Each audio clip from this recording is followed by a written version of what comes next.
নুন, চিনি, baking soda গোলা জল খাইয়ে হাজারো মানুষের প্রাণ বাঁচিয়েছিলেন বাংলারই ডাক্তার। আগে হ্যাঁ, আমাদের ভারতবর্ষের বুকেই প্রথম ওআরএস আবিষ্কার করে ইতিহাস তৈরি করেছিলেন ডাক্তার দিলীপ মহালানবিশ। বাংলারই ডাক্তার দেখিয়ে দিয়েছিলেন নুন, চিনি, বেকিং সোডা গোলা জল খাইয়েও রোগীদের বাঁচানো যেতে পারে। 1971 সালে মুক্তিযুদ্ধের সময় ভারত বাংলাদেশ সীমান্তের কাছে বনগাঁর একটি শরণার্থী শিবিরে কলেরার মড়ক লেগেছিল। সেই মহামারীতে শয়ে শয়ে মানুষকে প্রাণে বাঁচিয়েছিলেন এই মানুষটা। যে মানুষটা তৈরি ওরাল রিহাইড্রেশন সল্ট বা ওআরএস আজ গোটা পৃথিবীর চিকিৎসা বিজ্ঞানে এক যুগান্তকারী সাফল্যের মধ্যে একটা। পেট খারাপ, বমি, ডিহাইড্রেশন কিংবা ডায়রিয়া, ডাক্তারবাবুদের নিদান দেওয়ার আগেই আমরা বুঝতে পেরে যাই আমাদের এই মুহূর্তে ঠিক কি খেতে হবে। আর তাই আজও কোটি কোটি মানুষের প্রাণ বাঁচাচ্ছে এই একটাই ম্যাজিক, ওআরএস। তাই আসুন আজকের এই ভিডিওতে আমরা শুনে নিই আমাদের জীবনের অন্যতম অব্যর্থ ওষুধ ওআরএস আবিষ্কারের ইতিহাসটা। সাল 1971, সময়টা মুক্তিযুদ্ধের।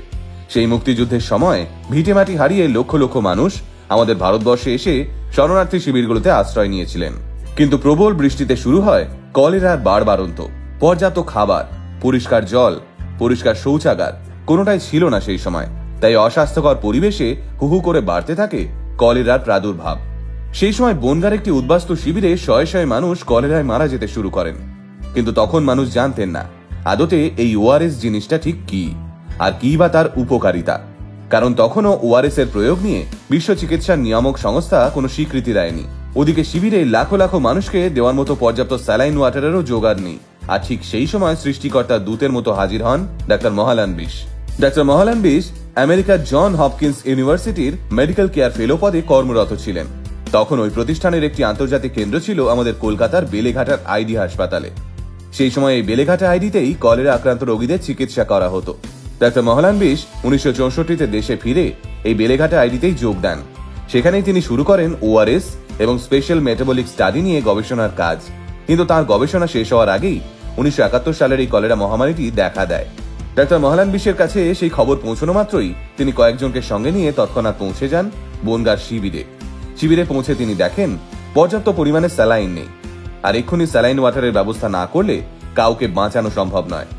এমন পরিস্থিতিতে ডাক্তার মহালানবিশ আর কিছু না ভেবেই এতগুলো মানুষকে বাঁচানোর তাগিদে John Hopkins University Centre for Medical Research and Training এর সহায়তায় এই ওআরএস বানানোর ঝুঁকি নিয়েছিলেন। কিন্তু কিভাবে বানিয়েছিলেন ওআরএস বা ওরাল স্যালাইন?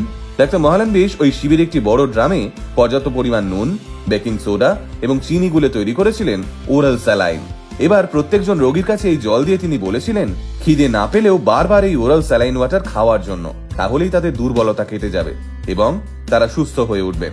কলেরা আক্রান্ত রোগীরা তার পরামর্শে এই জল খেতেই ধীরে ধীরে সুস্থ হয়ে উঠেছিলেন।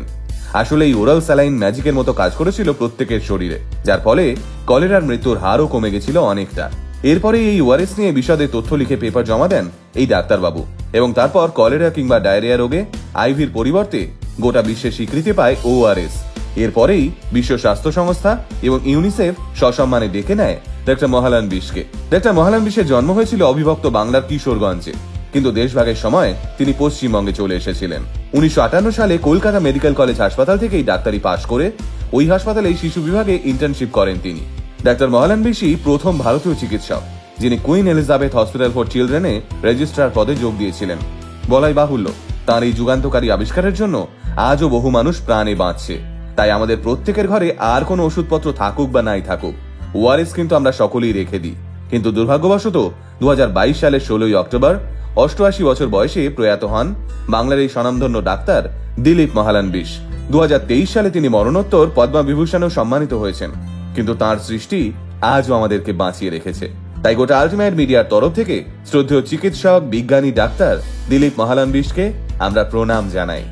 আলটিমেট মোটিভেশন কথা বলে আমার আপনার মতো মানুষের, যারা সাধারণের ভিড়ে থেকেও অসাধারণ কিছু কাজ করে দেখায়। আলটিমেট মোটিভেশন, বাংলায় মোটিভেশন, বাঙালির মোটিভেশন।